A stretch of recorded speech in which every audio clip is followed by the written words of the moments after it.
The eighth rule to remember: learn the danger of a dog's physical and mental reflexes.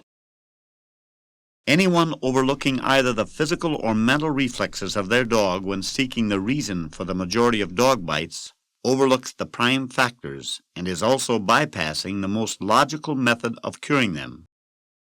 I do not believe that most dog bites have their origin at the time of the bite, but they come rather from a seed which was planted long before. It's comparatively easy to spot a human who is carrying a grudge, for they wear it on their face, in their attitude, or in their actions. It is much harder to spot in a dog, since all his actions are hidden and in great part are not even known to him.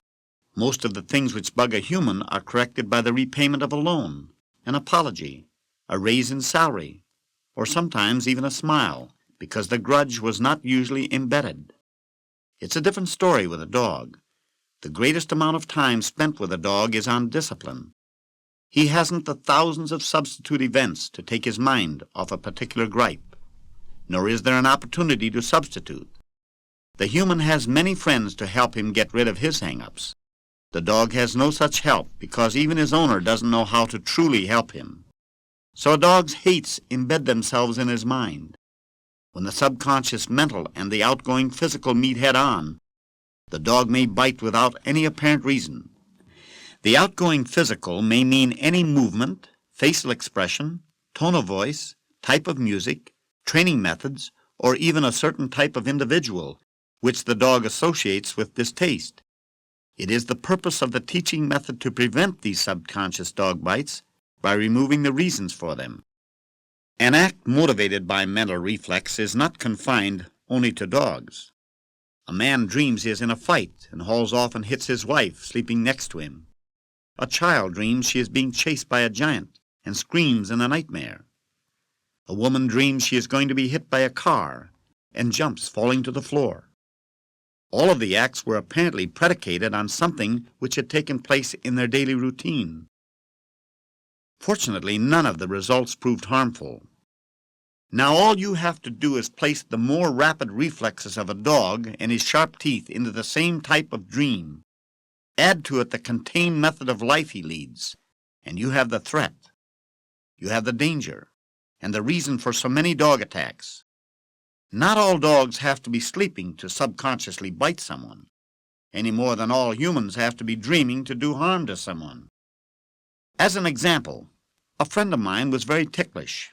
One day when he was reading a newspaper while standing in line for a bus, a buddy of his thought he'd surprise him. So he quietly walked up behind the preoccupied man and jabbed him in the ribs. The man whirled and hit him flush in the eye. Of course it caused quite a commotion, but the man, through words, was able to explain the attack. But what about the dog who was standing on the sidewalk waiting for his little mistress to come home from school? With his mind so occupied, another child came by and put a hand on the dog's rump in a display of friendship. The moment the hand touched, the dog whirled and bit the child. He couldn't talk or explain, so he was accused of biting without reason, and therefore never to be trusted. Always remember there may be reasons for a dog's actions which do not appear on the surface. I dropped that paper, Hobo. Would you pick it up and give it to me, please? Thank you. Thank you. Watch so you don't slip. You'll slide on this cover here. If you have more than one dog, does one of them exert himself to the extent that he dominates the others?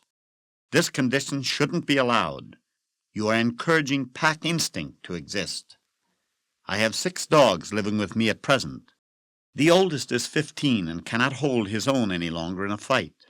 But none of the younger dogs take advantage of their youth or physical prowess to show survival of the fittest instinct.